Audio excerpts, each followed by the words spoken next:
Thanks so much for coming. And this is the Penn Wharton Budget Model's first spring event here at the great Capitol, the Visitor Center. It's really great to be here. And really the intent here is simply to bring together policymakers, business leaders, academics, and Capitol staffers to talk through a lot of contemporary issues related to kind of evidence-based policy making. And so we're going to talk about certainly a lot of issues that are in the news now, but we're also going to be talking about some frontier issues of how do we think about doing government policy and data and using advanced tools and really making government more accessible, not just to Capitol staffers, that's a big issue, but also to the general public. So I had some remarks, introductory remarks. I'll skip a lot of these because of time. We got a little bit of a later start. You see the program in front of you, but roughly speaking, the first half of the day up until lunchtime, we're going to be talking about advances in tools, both data and tools for analyzing government policy. So I'll introduce Steve Ballmer and his project in USAFacts in just a little bit. The lunchtime conversation will be held in the atrium right behind us. That's the room that you walked through and had breakfast in. We also have an overflow room because this room is much bigger than that room, and room 201 if there is a need for that. And then in the afternoon, it's going to actually be really interesting. We're going to be talking about the infrastructure, both data and physical infrastructure, and a lot of money is lost every year in terms of cybersecurity. We'll be talking about that, but also the public physical infrastructure. We'll be talking about that as well. And then we'll be talking, concluding the day with discussions about things like machine learning, blockchain, artificial intelligence. They've become buzzwords. What do they really mean? Are they really useful tools for government decision making? And we'll show in some cases they are. They can help with dealing with regulatory overlap and understanding regulations at a deeper level. But then they can also, in some cases, they're a little exaggerated as well. And so we want to really understand the boundaries behind that. And so for there's a couple of presentations that are done by Penn Wharton Budget Model staff ourselves, and other half are done by other people that we've invited in. Whenever a presentation is done by the Penn Wharton Budget Model person, including my own, we invited discussants to come in and to really give comments. And we selected them both on their expertise. They are the leading thought leaders in kind of their area, but also with a role encouragement to be critical, in particular to not hold back anything. So in terms of media coverage, the day will be live streamed, included by Yahoo Finance as well as by Wharton. One key exception will be the lunchtime conversation that will happen in the atrium right behind you. That will be an off-the-record discussion with a staffer from Capitol Hill. Because of the staff credentials, that will be off the record. But a very distinguished person on the Ways and Means Committee will in fact have a great discussion about trade. It really doesn't need much introduction there. Much of the attendance here today is Capitol Hill staff. We understand that a lot of you don't want to ask questions on the record in using the microphones. So we have index cards that you can fill out, and we'll have Penn students coming throughout the audience. They will in fact give you can give them the index card, and for this first session with Steve Ballmer, we'll mainly rely on these index cards because of the way the interview structure will work. And so the idea is that you can fill out those cards. We will make sure your question gets answered, and you won't have to be in front of a live stream camera. Okay, so I kind of skipped through some stuff here, but I think that's okay because we're running a few minutes behind. So let me just start with the introduction of our first session here, and that's with Steve Ballmer. And so you have the speaker bios in your packets. As you know, he started at Microsoft very early in his career as, in fact, the very first business manager of Microsoft. 20 years later, he became CEO, grew the revenue $80 billion a year, in fact, becoming the third most profitable company in the United States. Retired in 2014, had a little time on his hands, so he went out and bought himself a basketball team, which he's been having a lot of fun with. If you ever Google Ballmer Dunk, or Bing, I'm sorry, Bing, Google Dunk, you should do that at some point. You'll see how much fun he's been having with the Clippers. By the way, the NBA draft was last night, and so he actually came in quite early today to make this. And with his wife, Connie, he's co-founded the Ballmer Group, including the USAFacts, which he'll talk about in terms of developing transparency about government data. He'll be interviewed by Andrew Serwer, who is the editor-in-chief of Yahoo Finance, previously the managing editor of Wharton. He'll ask Steve some questions. During that time, you can be writing down questions on your own index cards and so forth, and we'll collect those and hand those to Andy. So at that point, kind of more of a free form, we'll make sure to get your questions in while Andy's asking some questions as well. So please join me in welcoming Steve Ballmer.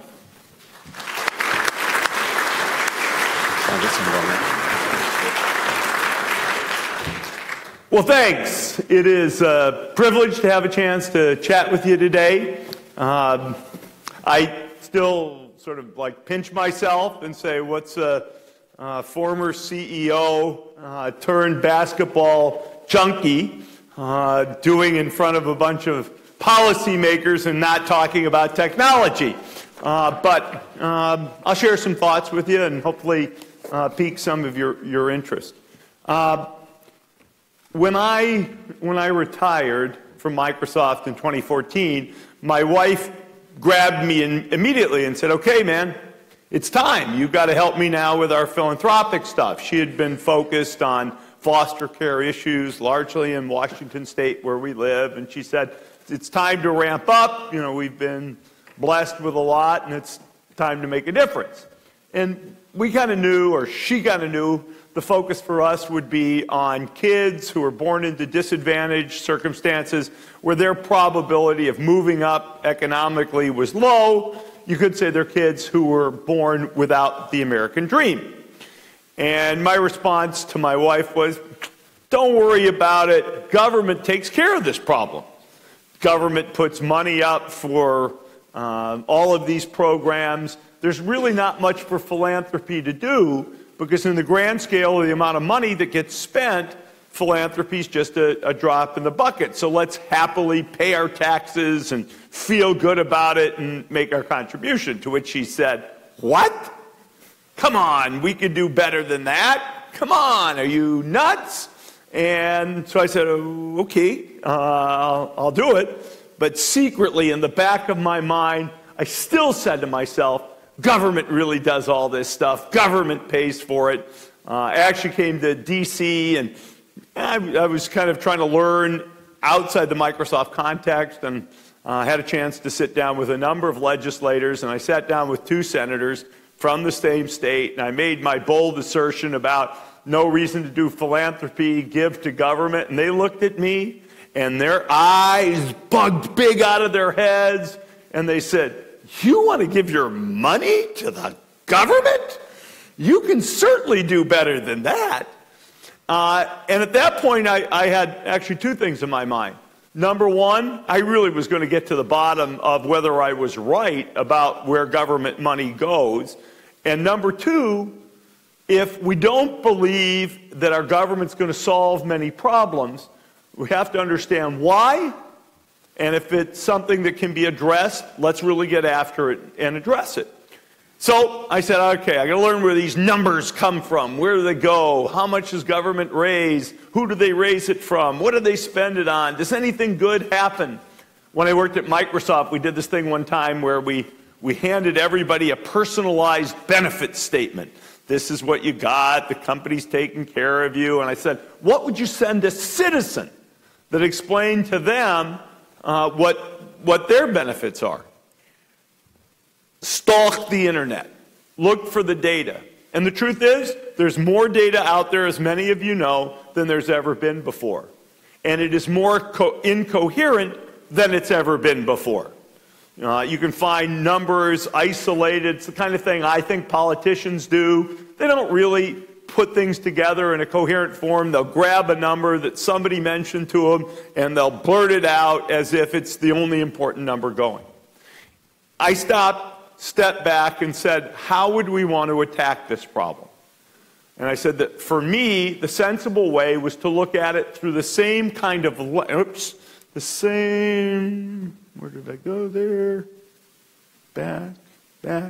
The same kind of lens that a business person would look at their business. Structured numbers, organized, a context, so that everybody in the company can understand those numbers, drive against them, measure, get understanding and analysis. That meant a certain set of things to me, but at the end of the day, companies also have to report to external parties. They report through shareholder meetings, annual reports, and the granddaddy of them all, the 10K. The SEC drives these 10Ks. They have to be rigorous. They have to be absolutely correct, factual. They can show no bias. Your 10K can't say, well, we're going to do better next year. No, the SEC shuts that down. Just the facts. Just tell us the history. They have to be comprehensive. It's not like you can say, well, we're going to tell you about the part of the business that's going well, but we're going to skip other things. They have to be contextual. An SEC report contains history. It shows how all the numbers roll up into a common place, and the 10K has to be comprehensive and contextual. So that was sort of the set of criteria that I started out with. Many of these things, and which to me meant we only use government numbers. We're not using forecasts, we're not using estimates, we're not using money or numbers that come from, this research institute. Nah, a business has to use its own numbers. And government should use its own numbers. And government decision makers should work off government numbers. Otherwise, fire everybody and get the numbers right. It's impossible to do better than that. The toughest challenge is, what is the logical structure of government? Businesses have to organize themselves into lines of business. They're called segments. What are the lines of business of government? What is the mission of government? How do you think about that? After a while, it became clear to us, we just turned to the preamble of the Constitution. It lays out the mission of government: to establish justice and ensure domestic tranquility, to provide for the common defense, to promote the general welfare, and the last one I always have to remember, secure the blessing of liberty to ourselves and our posterity. That's the mission of government. Those are the logical pieces to government. And then in each of these areas, just like a business, you could say, what are the key subsegments? Well, justice. There's physical problems, crime and disaster. There's commercial problems, consumer and employee safeguards. And then children need to be protected, if you will, from their parents. And you can go through and see the four big segments and the things that we categorize. This is, to me, a logical view of government. It's not organized like departments, cabinet departments.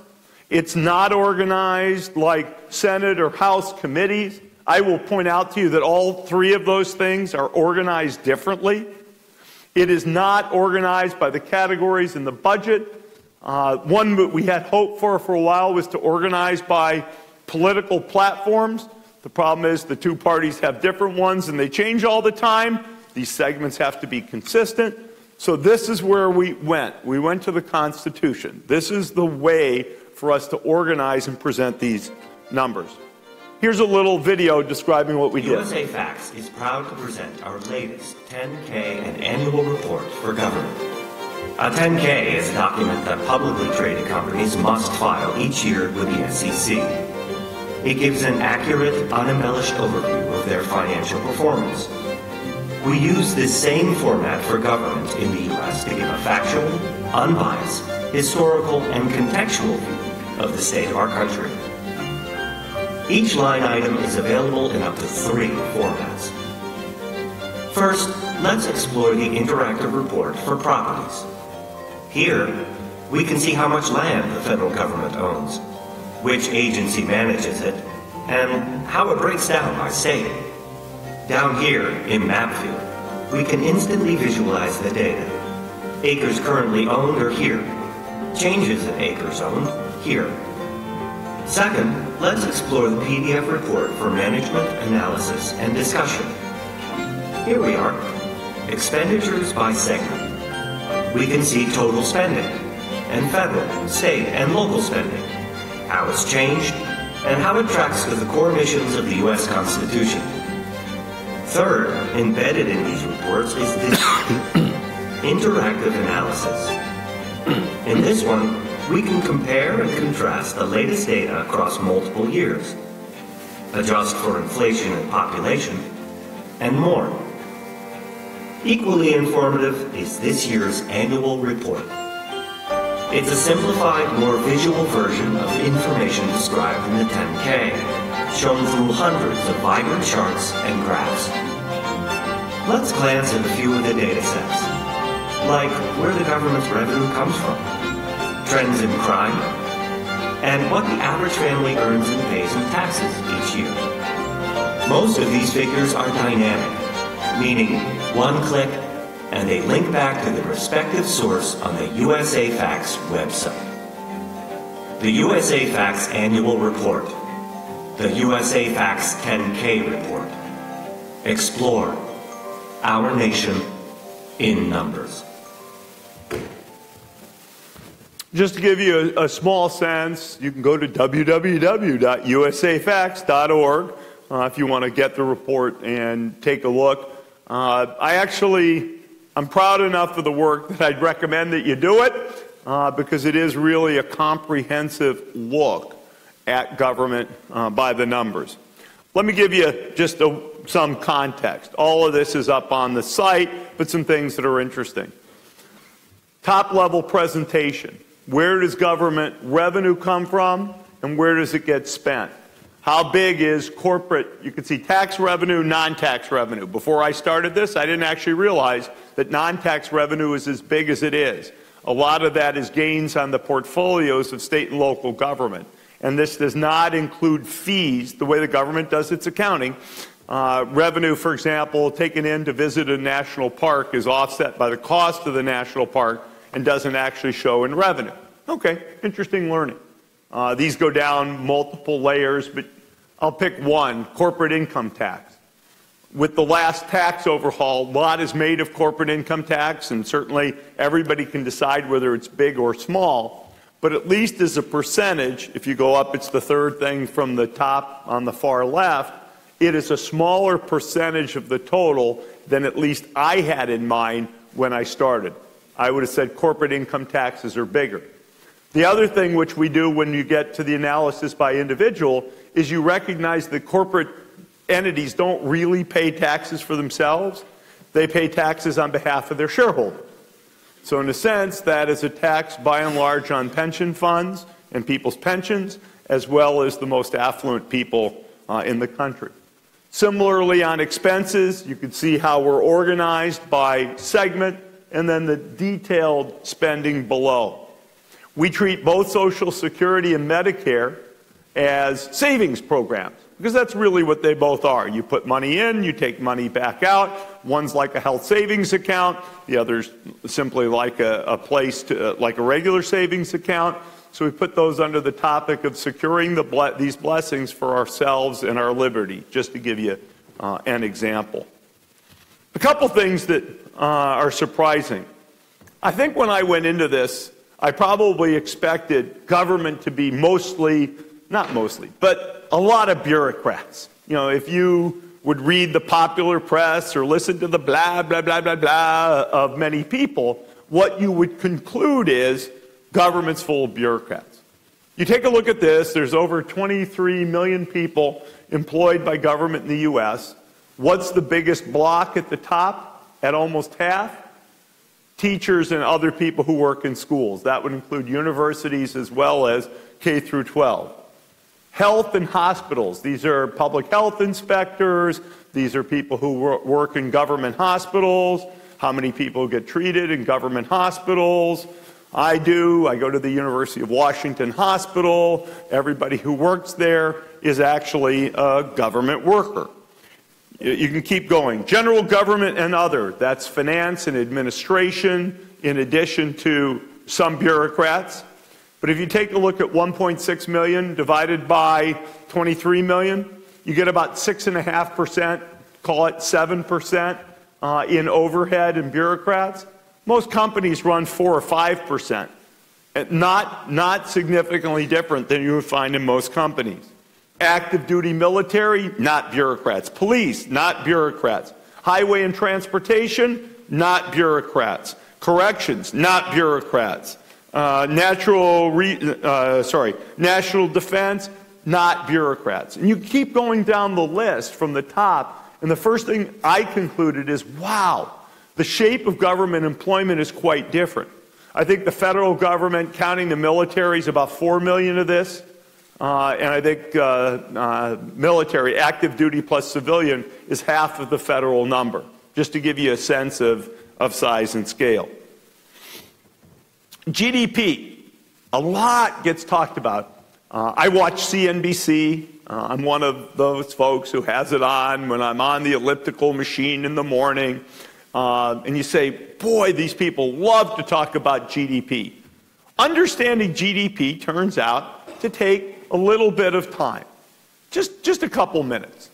As a business person, I don't want to hear economic analysis, yick, yick, yick, yick, too complicated for me, too subject to what shall I say, partisan views. We're completely nonpartisan. After all, adjectives are partisan. Numbers are just what they are. They're not. In a world of fake news and alternate facts, numbers are numbers. They come from government. They're about the history. They speak for themselves. Back to GDP. How do you make GDP grow? Well, a business would do cost accounting on something like this. It is a number of units times dollar per unit. GDP is GDP per person growth times inflation. That would be, sort of future dollars compared to existing dollars, times number of people. Okay, the productivity measure in there, the secret sauce of innovation in America, what's happened to GDP per person growth? Well, it was going up like this, accelerating growth in GDP per person. And now that has, at least as God, these things keep flipping. Yeah, trended change in red. You can see that the GDP per person growth is actually sloping down.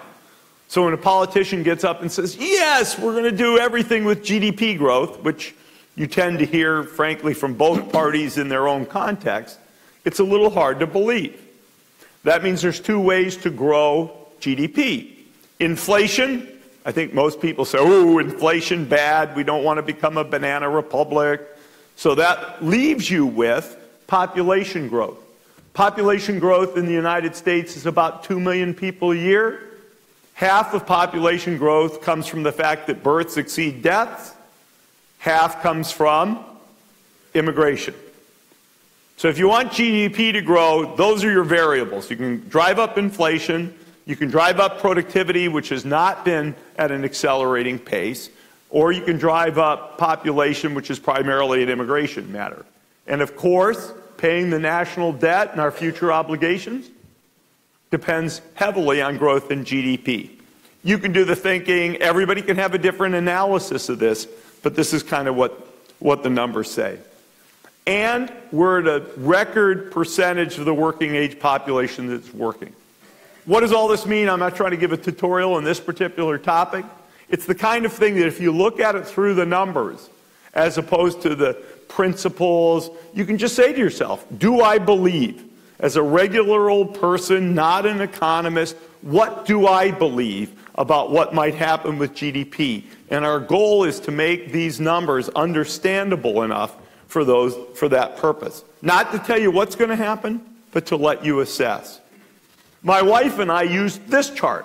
Remember where I told you, I said government solves all the questions of poverty and opportunity? My wife said, no, it doesn't.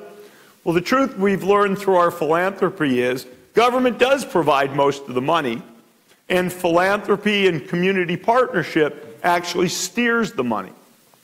If you look at that, there's about $1.3 trillion of money that gets allocated to support poor kids and their families. 1.3 trillion out of a total government budget of $5.7 trillion. And if you take out Social Security and Medicare, it's quite, I think it's off the top of my head, I remember 33 or 40%. We don't make a negligible investment in kids who need opportunity. This is another usage point. We have the data. How does that Medicaid money get used? And now the question is, how do we get the numbers that let people dive into this? A lot is made of family income, the hollowing out of the middle class. I did not understand when people said the hollowing out of the middle class. I'm still not sure I understand what the word middle class means. But the numbers do allow us to do some analysis. What we have here is 3 rows. One for the poorest 20% of people in the country, one that's for the middle 20%, and one that is for the top 20%. We have total it's a busy slide, there's much of interest, but we took it right as a concept from the report. You can go over to total income. Let's go to the middle, and you can look at the blue and the red. Blue is from 2000, red's from today. Okay? Make sense?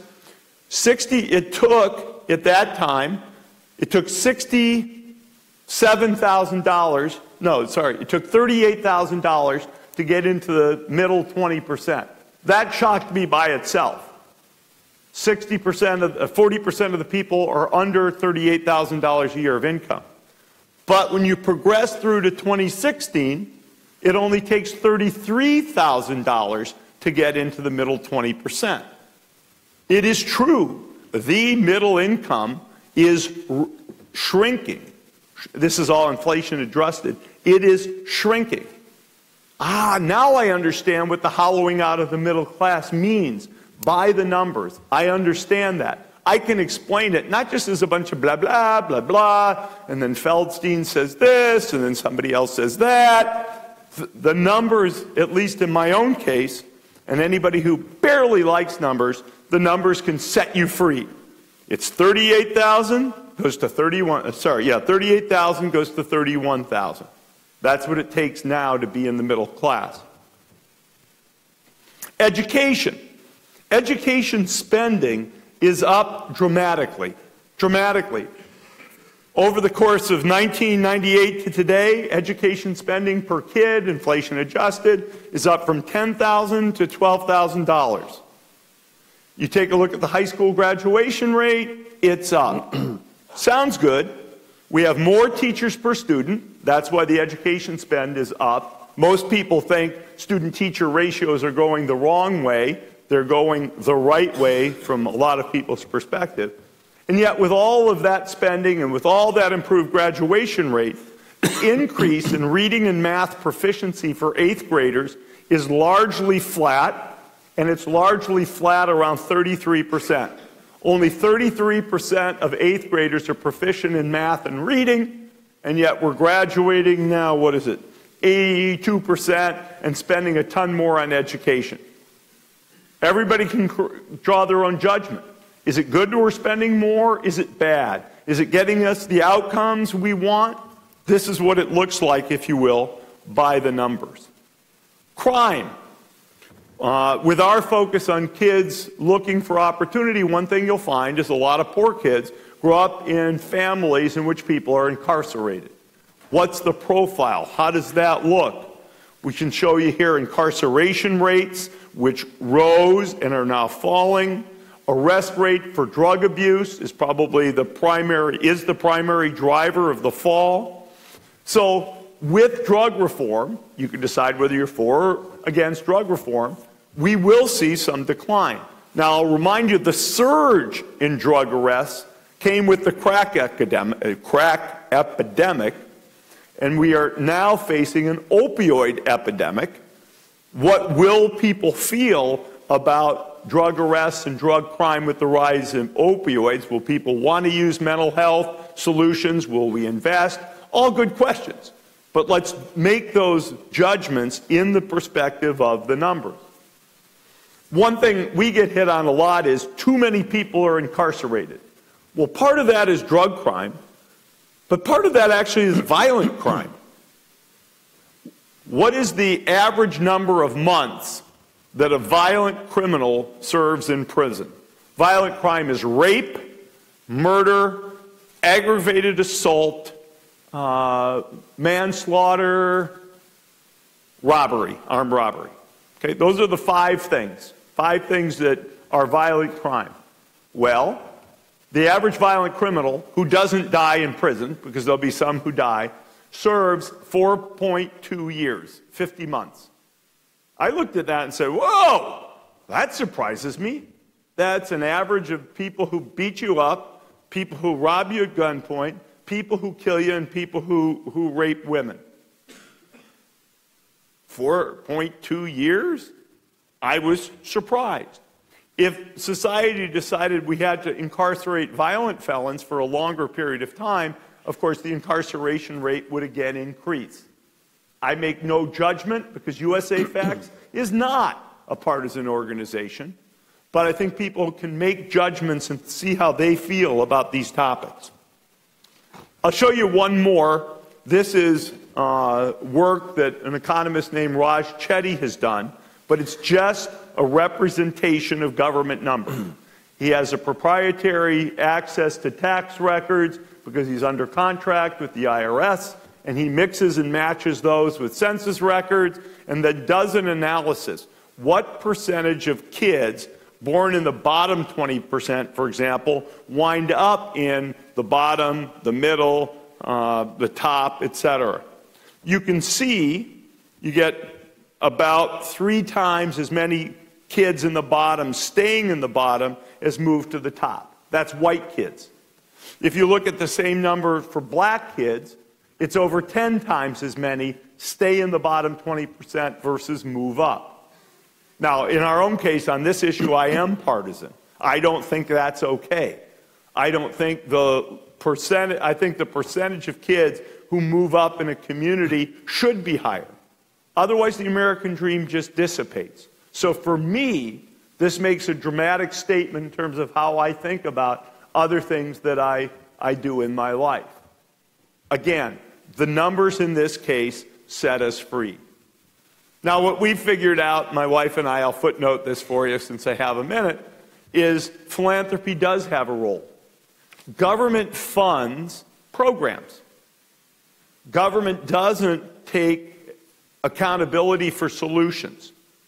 A kid in school who's not performing, is the problem the school? To some degree. But to an even bigger degree, it may be issues in the community which make it impossible for that kid to get anything done. And so, again, the numbers will serve to set us free, but then philanthropy has to fill in around the edges for the things that government programs don't fund and to stitch things together across communities. So for all of the reasons I got started working with my wife, I now am back full circle on both parts. She's right, philanthropy matters, and I'm right, government mostly pays for these things. I hope some of this made some sense and wet your whistle. We certainly have a lot of work to do. If you go to our site and do a search, search doesn't work as well as it needs to, because searching these things is a complicated issue. We work with our partners at Wharton on the back end. We're all hard at work on what does it mean to make search work better. Government data is not always timely or accessible, or frankly, it doesn't always agree with itself. If you look at state and local spending, the way the states report it versus the way the federal government reports, whoops, doesn't match. Now, I don't think anybody's doing a bad job. I think everybody's trying to do their best, but there's not enough pressure in the system, despite the Data Act, to put these things together. How does anybody make a decision with data which sometimes doesn't reconcile and isn't out on a timely basis? State and local data is much messier than any data that's collected by the federal government. Much messier. We are hell-bent and determined to provide state and local data, but it is very, very difficult. We're working on that. And ultimately, what we would hope to do is have a body of data that people can use in decision-making. In my dream of dreams, we'll be out of business in 10 years. In my dream of dreams, government will produce its own 10K, an annual report.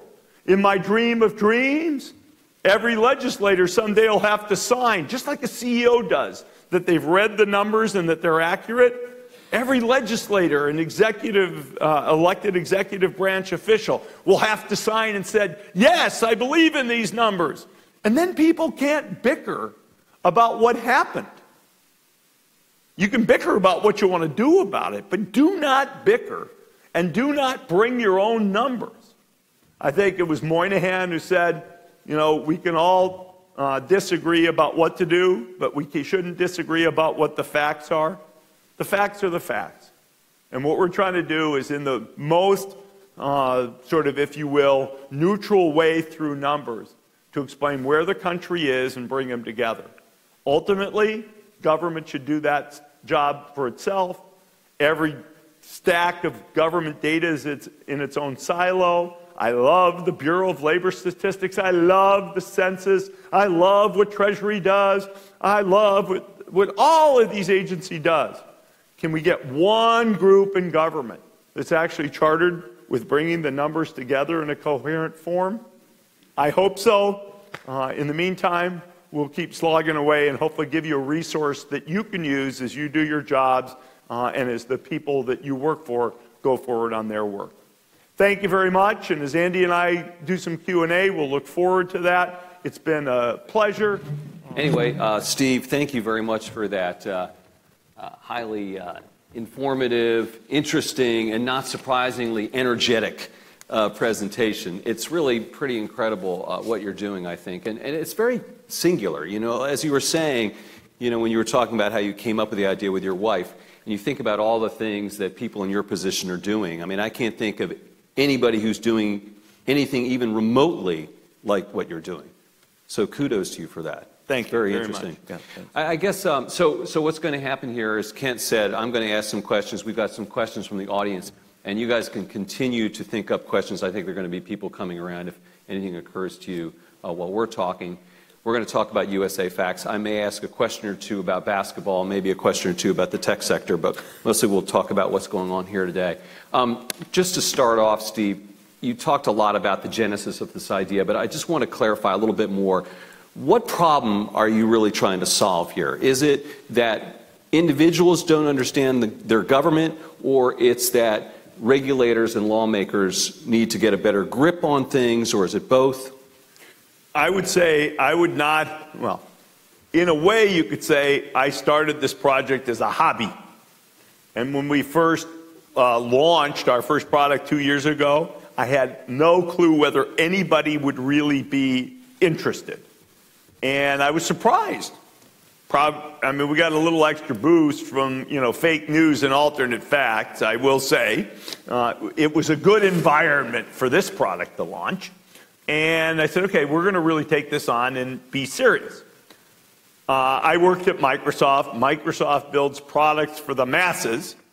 I didn't want to build a product that was only going to be used by a small group of, if you will, specialists.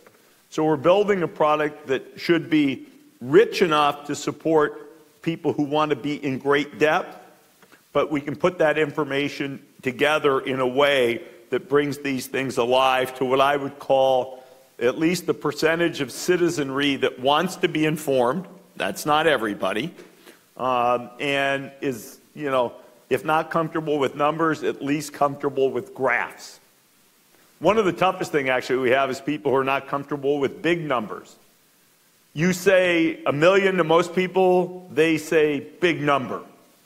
You say 1 billion, they say big number. If you remind them that 1 trillion is 1,000 billions, and that 1 trillion is 1 million millions. Oh, what does that mean? The numbers are too big to comprehend. So we will work on issues like that to make this accessible to the citizenry that wants to get informed. And yet the database, the thing we're building with Wharton and the tools, they'll be rich enough to do essentially any level of analysis that folks in this room might want to do. One of the big conundrums in the media today, being a media person, is getting it out there. You know, in space, no one can hear you scream. You've got this great set of data. You've got USAFacts.org. How do you get the word out? How do you push the message, the information, the media out to people? I think we have been modestly successful so far, and most of it's been stimulated, frankly, by the fact that people are a little curious about why I did this thing, and so you get a little bit of a bootstrap. That's not going to be enough, and we're hard at work. We actually just today announced that we've hired Poppy McDonald, who was president and COO of Politico, is going to come join us to work both on developing the product and helping put it in a form that will reach more and more people. Where are you located, and how many people work at this endeavor? We are in our offices in just outside Seattle, Washington. Mm-hmm. I mean, it turns out you could be almost anywhere. Right. The numbers are in the internet, so it doesn't mean you have to be in D.C. We do not ask government for their help with anything. Why would we? We only want to use publicly available data. Although I will say I had a real charge out of meeting the Comptroller General, numbers lovers over there at GAO, and I got a chance to speak at the National Association of State and Local Government Auditors. That was a great fun thing for at least me. Might not be everybody's cup of tea, but where was I going? I lost my thread. Well, just the people working there. Oh, so how many people do we have working? We have 4 full-time. We have a number of contractors who actually wrote the 10K, produced the annual report. That's probably another 4 or 5 contractors. We have a decent-sized team at Wharton, which does a lot of the work, and then another decent-sized team that we contract for the web design. This is not something that would, if the government wanted to do it, we're not talking about another 5,000 people to pull this kind of stuff together. And without getting into the budget necessarily, I don't know if you want to reveal that, but it doesn't sound like it's something that's draining your personal coffers particularly. I mean, it's something you're funding on an ongoing basis. Yeah, I fund it all myself. We don't try to make revenue. That might have bias. So we don't do that. We're running now single-digit millions a year, and we know we're going to need to increase that budget, but I don't think, and I've been fortunate enough, we can fund it. It's a lot of money, but again, if you do 1,000 millions, a billion, it's not. Anyway, let me leave it there. It is fundable and affordable by me. Right.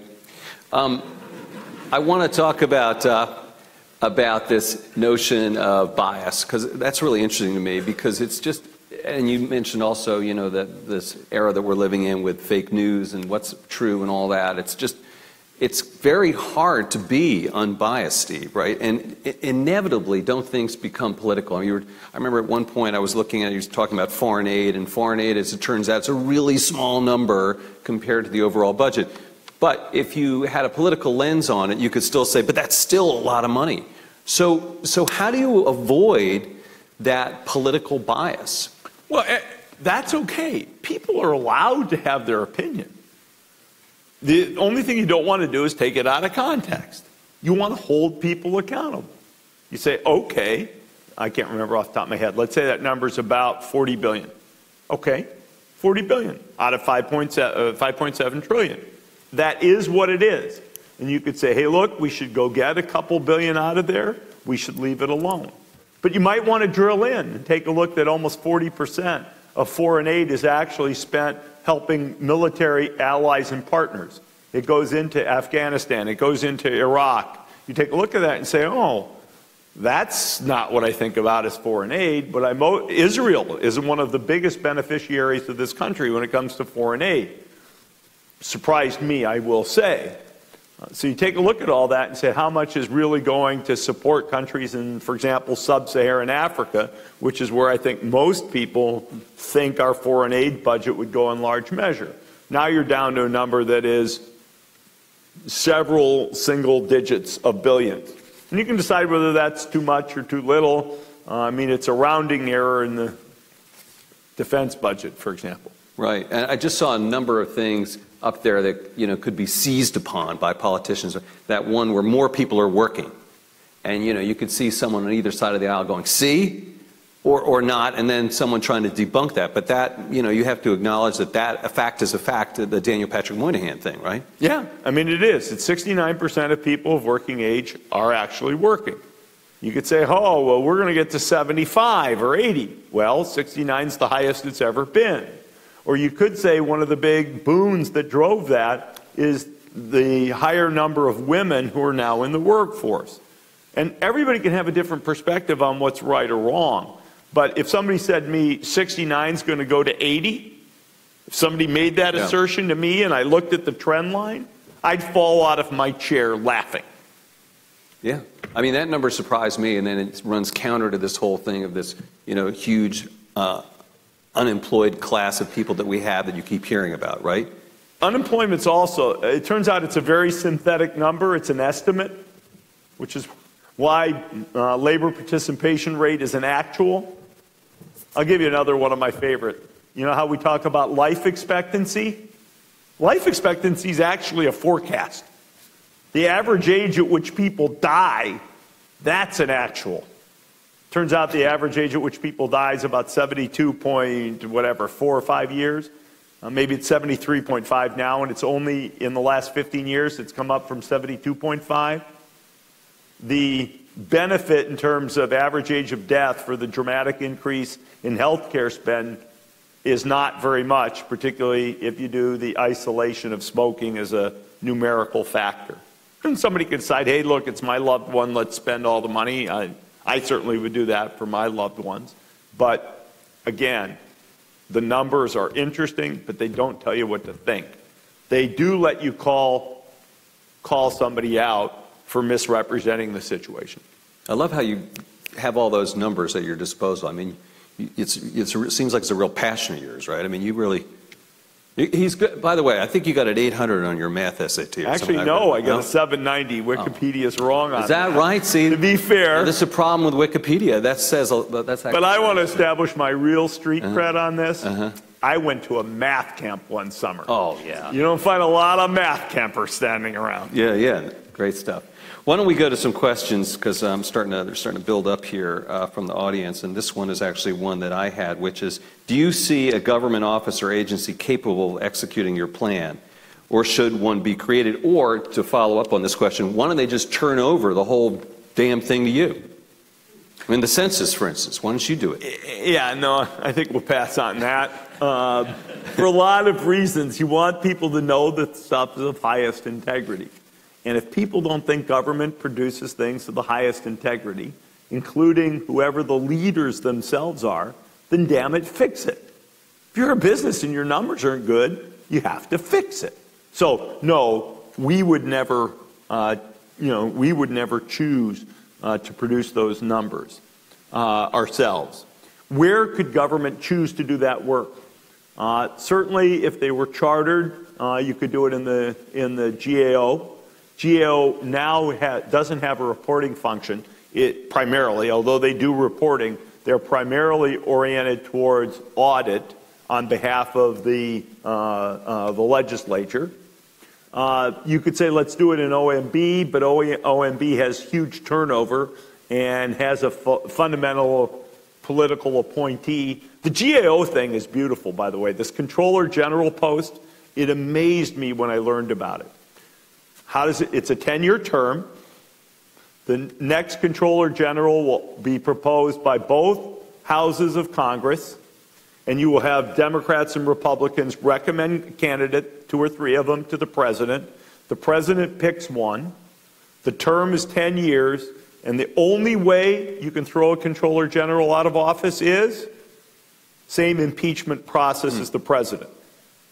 Now, if you want integrity in numbers, that's a way to do it. You remove the number gathering and publication process from the political process, and you give people the time, like a 10-year horizon, to do that job well. You do it in a bipartisan way. You know, people say the Census Bureau is going to cook the numbers, or they're not. That's terrible. It is terrible that that can be a discussion, a political discussion. And I think those kinds of things should be isolated from the political process through something much akin to what goes on at GAO today. All right, here's another one from the audience, Steve. Do you see the current budget cuts reducing the quality of government data? The quality of government data is, to me, a lot about timeliness and double-checking numbers across agencies. There's nobody chartered right now with assembling the numbers and checking things against each other. And there apparently is no pressure from the Congress to get numbers on a timely basis. So, unless you're going to get after those issues, I think you're a non-starter. Now you could say, hey, look, you know, do we need more resources in the Census Bureau or not? I don't know. I mean, this is just like working at Microsoft. More money in a function doesn't necessarily mean you're going to get better work. Maybe you need more automation. Maybe you need fewer people and more automation. Maybe you'd get a better result. I certainly found that. So I'm not arguing one way or the other, but I think the general prevailing sentiment that says if we just had more, our numbers would be better, I don't buy that. I don't think that's necessarily the case. Okay. Does USAFacts explicitly consider the impact of law legislation? Example, cost of Obamacare. If yes, then how? Okay. How much do we really know about the cost of the ACA, to use a less political word? Yes. What do we really know about the cost of the ACA? Not really that very much. The numbers aren't timely enough to really have a lot of good data for decision making. I can't remember. Maybe we've got 1 year of numbers, maybe 2 that the government has rolled up and consolidated and are in an analyzable form. You know, can you really now model what's happened to emergency room visits? What's happened to, what do they call it? Free care at hospitals. How have all these things moved? The truth of the matter is the numbers are not timely enough to do a good analysis. Would we publish that as an integrated analysis if the numbers were timely? The answer is yes. The immigration data, we have a new part of the site up that gives you the history of immigration going back many decades. How did policy changes?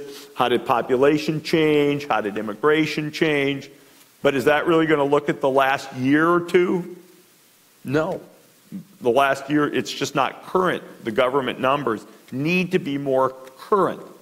And I think in that case, you can argue the answer's got to be automation. It just can't be more human beings. Right. That doesn't sound like it's necessarily going to happen over the next 6 months, does it? No. These are decisions that will be made with old data. On the other hand, there are interesting facts. The U.S. population grows by about 2 million people a year. Half, I think I said this, half are from immigration, half are from births exceeding deaths. Interesting fact. Yeah. I think off the top of my head about 11, 12, 13% of the U.S. population is foreign born. That's been consistent pretty much for decades. That number is not dramatically up or down. The movement of border apprehensions are dramatically down. Border Patrol agents are dramatically up. Is one the cause of the other? Who knows? Maybe, maybe not. but you can at least look at a bunch of data and say, does the current debate, is it well grounded in the numbers? Where do most immigrants come from? Family members of existing people living, well, not citizens necessarily, could but be people living on in the a United proper States. visa, Right. but then, certainly you can hear that argued in the press. It's a bad thing, and then you get terms that are pejorative, or it's a good thing, and then you get terms that are not. But at least people should understand the perspective there. This is a good one. Are there government numbers you don't trust? Are you concerned that at some point in the future there will be government numbers you don't trust? I trust that we have high integrity, honest people doing their best work. I don't trust that the government is well structured to put those things together in a professional way. I hope the Data Act eventually goes farther, for example. I think there ought to be an agency that is required, or part of some agency, to put the numbers together and make sure they tick and tie. Even businesses, if they're not careful, will get numbers that come from different sources and don't match each other. So I believe we have a high integrity government that is people in our government that's doing a good job. I believe the process is not well organized and well structured. I think that's more of a management challenge than anything else. I worry, as I said earlier, about the timeliness of the data. Do I worry about whether politicians will muck with the data, which was kind of part of it? I guess I don't worry about that really being today's problem.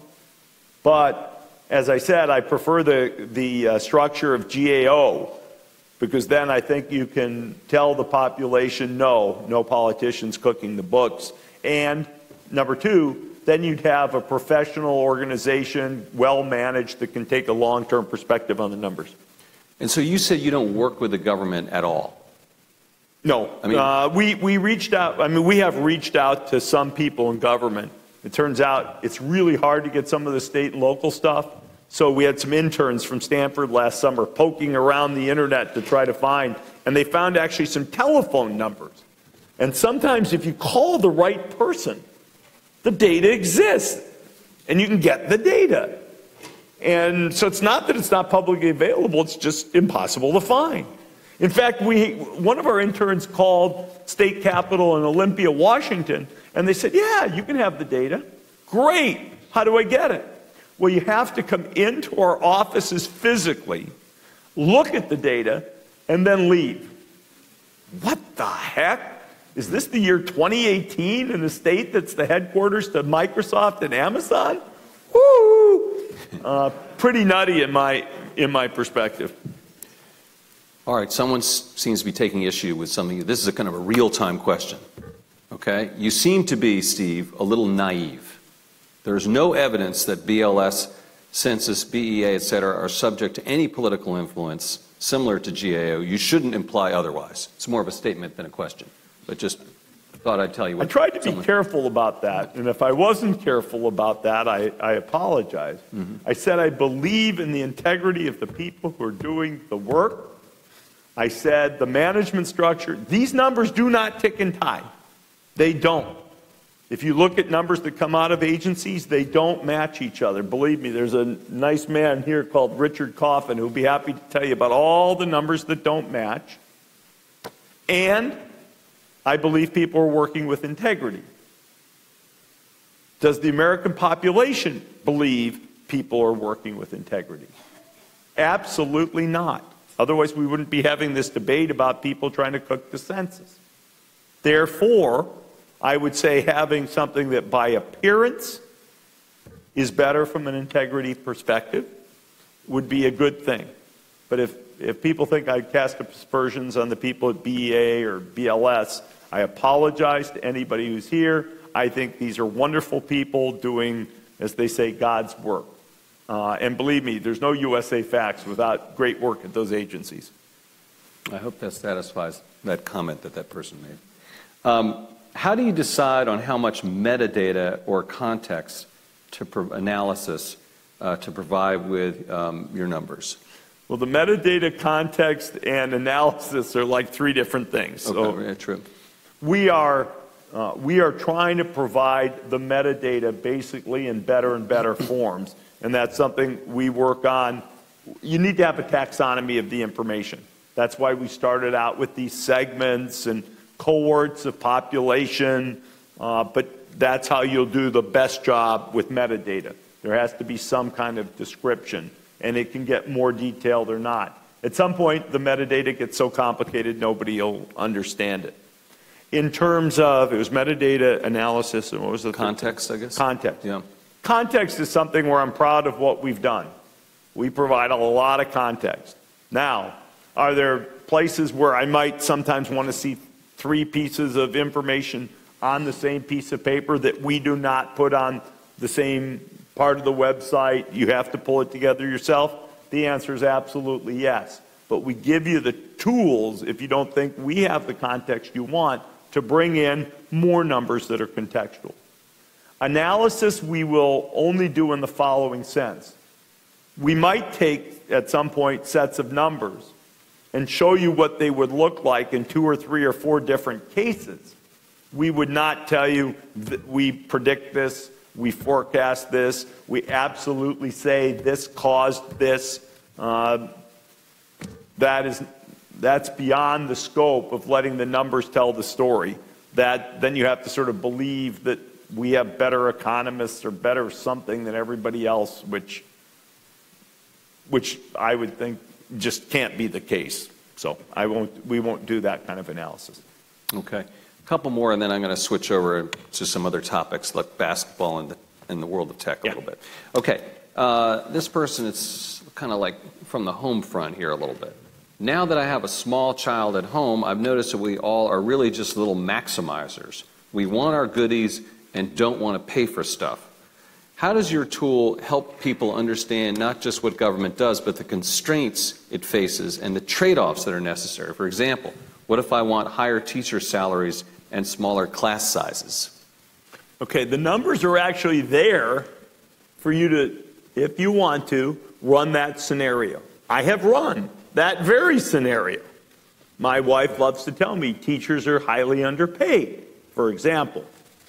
So what do? First, you look at what is the average teacher pay? What percentage is teacher pay is total of total education is teacher pay? How much do teachers get paid beyond what's in their salaries? At Microsoft, I'll just tell you, benefits on an average employee would be about 25% maybe all in of the person's salary. On teachers, that number's about 50%. How do you want to factor in the fact that benefits are, and you work 9 months, how do you want to factor that in? People have to decide how to think about that, but we give you the numbers to increase and multiply. I think you have to use the fully burdened number as opposed to just the salary number. So you can do this. Let me give you an example. I think the average teacher in the U.S. makes, without benefits, I want to say that number is about $60,000, $55,000, right in there. And let's say you wanted to give every teacher a $20,000 pay increase, $20,000 or $10,000. It's got to be a meaningful number. This is sort of a silly discussion. $10,000 per teacher, if I remember right. There's about 3.5 million K through 12 teachers. That gets you to about, what, 300?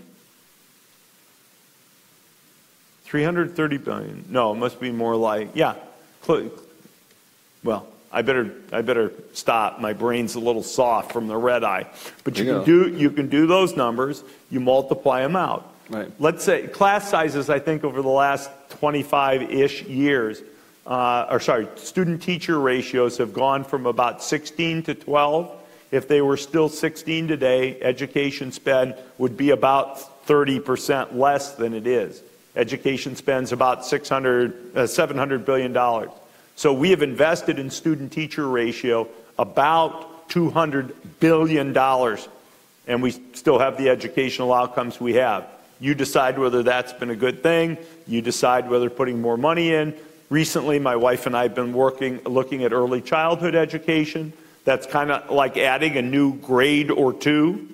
So you add a new grade or two, that's like 2/13 of 700 billion. And it turns out if you really want to do what they call quality pre-K, teachers get paid less than other teachers. You'd put them up to regular teacher salary, and class sizes are always smaller in pre-K than they would be in regular. You'd wind up adding, if I did the math right, about 150 billion if you wanted to do universal pre-K, unless then you want to start only doing that by scholarshiping some people. Anyway, all the data is there to do this kind of analysis on the site and then assess whether you want to make the trade-off. Somebody's going to say, let's cut something else. Somebody else is going to say, increase the deficit. Now, on that issue, I will admit I am partisan. I'm a business person. I don't understand the concept of not balancing the budget. I would say both parties seem to have a way to not balance it. One likes to cut taxes, one likes to increase expenses. That is a nonpartisan view. My own opinion is, frankly, I don't care whether we increase revenue, decrease expenses, or some combination. The democratic process should determine that, but I hope over time we manage to balance the budget. Fair enough. I didn't realize you took the red eye. You're looking pretty good, I got to say. But I guess it makes sense given what you were doing last night, right, which is the NBA draft. We'll get to that in 1 second, because I want to ask you about the tech sector, Microsoft just a little bit. Tech sector. For years, the tech sector was driving the economy, still driving the economy, but they could do no wrong. Now there appears to be a backlash against tech for various reasons, privacy, hacking, et cetera, et cetera. How do you think this is going to play out, Steve? Well, I'm not trying to do a woe is me thing, but remember we got hit by an antitrust lawsuit at Microsoft by the DOJ. This government stuff should be, it's serious stuff. And knowing what I know now, I would have resolved the issues. Whether I thought, at the time I did not think we were in any way monopolists, my opinion. I thought that was a condemnation of our behavior. But if you ask me now, I think we should have figured out how to settle matters out earlier than we did. I do not think it was helpful for our company, the path we took. I think the tech industry right now could well repeat that experience. I think fully accepting that things are not the way they need to be and going to work on those issues in a way that people believe you are serious about, as opposed to the tech industry generally appearing arrogant. I understand that. I also think it's important that it be clear where and what kind of direction will come, because there are issues which tech companies, somebody's got to decide what's okay and what's not okay. I don't think that should be Congress. I do think it should probably in general be one of the regulatory agencies. They can dig in, they can understand this stuff, they can keep it out of the political realm by and large. But when it comes to privacy, we used to go through this privacy on the browser. They are super complicated issues with deep technology. What do people mean? What do they want? How to think about it? Is there fake news on Facebook? Of course there is. I could go right now on Facebook and say there's an earthquake, Richter scale 7 in Washington, D.C. And should I be allowed to do that? Or should that be something that somehow Facebook has a way to control? I don't know. I get how Facebook could control advertising. I don't get how their value proposition, which the world does like, I don't understand how it works at all if you have no freedom of speech, even if you're saying things that are patently false online. It gets towards yelling fire in a crowded theater. It's where does freedom of speech end? Yeah. That's a timeless question. Yeah. Right. Interesting perspective there. So let me ask you about Microsoft. You stepped down as CEO in 2014. Satya Nadella has taken the reins and seems to be doing quite well. What's he done right? What's he doing right there at Microsoft? Well, let's start with the fact that the stock price is up about a factor of 3, and it's the largest shareholder in Microsoft. I'm okay with that. Let's start there. Now, look, I kind of understand enough to be dangerous, and that yet I'm 4 years out of date. I told Satya actually when he took over, don't listen to old CEOs after about a year. You get incredibly out of date. And I mean that about me, and I mean that about Bill. You get out of date. It's just not the same. So I am out of date. What I would say is I see some things that I think are good and some things that I feed back to Satya that, I would like to see the company do differently, but I trust that he's making the right decisions. The thing that has certainly been most notable is while we had started the cloud stuff 10 plus years ago, it seems to be really humming. Yeah. Now, are there things underneath there? I'm always, as a shareholder, wanting to crawl in, but I think you could say net, doing a great job. On the consumer side of the business, Xbox doing well. Some of the other areas, hey, maybe you could go further. I've been interviewing basketball players recently. These are basically young men between the age of 18 and 21. That's an old person to be interviewing in this job. And I'll tell you, Microsoft, yeah, they've kind of heard of the company. Xbox? Everybody's an Xbox. Well, one kid actually told me, Xbox, nah, PlayStation's much better. Thank God most of the rest of the guys have Xboxes. It sort of warmed the cockles of my heart. Interesting. And, the power of those consumer brands inside a big company and letting them run free like that. I mean, and my understanding is that's what they've done with LinkedIn so far, is Microsoft bought LinkedIn, letting that thing run. Those are tricky things. If you buy something and you just let it run free, you wonder where was the synergy that was supposed to drive the value that you promised shareholders. And yet if you don't let it run free and you just suck the life out of it. So I think those are all sort of, you have to decide where you are. And I think so far management seems to have done, Satya and his team on LinkedIn, pretty good job. And overall 3X. Yeah, I think it might be a little less. I think we were about 35, 38 bucks, and the stock's 101 yesterday, something like that. Something like that. 2.5x. All right, let's move over and talk a little bit about the NBA. Big night last night for you as the owner of the Los Angeles Clippers. Talk about the draft. I hope people are interested in this. I know I am, so got to bear with us if you're not, because he's passionately interested in this. I am. What did you guys need? Who did you draft? How did it work out? Well, I would say I'm sorry to interrupt. What is it like? What I really want to know also is what is like for an owner the night of the draft? What do you do? Well, let me say, I've owned the team for 4 years. We've only had one first-round draft pick the whole time I've been there, and we certainly have not had a high draft pick, and we had 2 last night. So I'm like a kid in the can. Whoa, we got to really get up to speed on this stuff. So I literally participated in interviews with probably 25 young men. We have people who are far more expert than me than saying this guy can run, this guy can jump, this guy plays angles, blah, blah, blah. We have a great guy running our front office, and we have Jerry West, who some of you may have heard of, basketball icon as an advisor. But I have my thing I care about. Are these guys who continuously improve? Are these guys who work hard? Are these guys of high integrity? You can, in the sense that if they say they're going to do something, they're going to do it.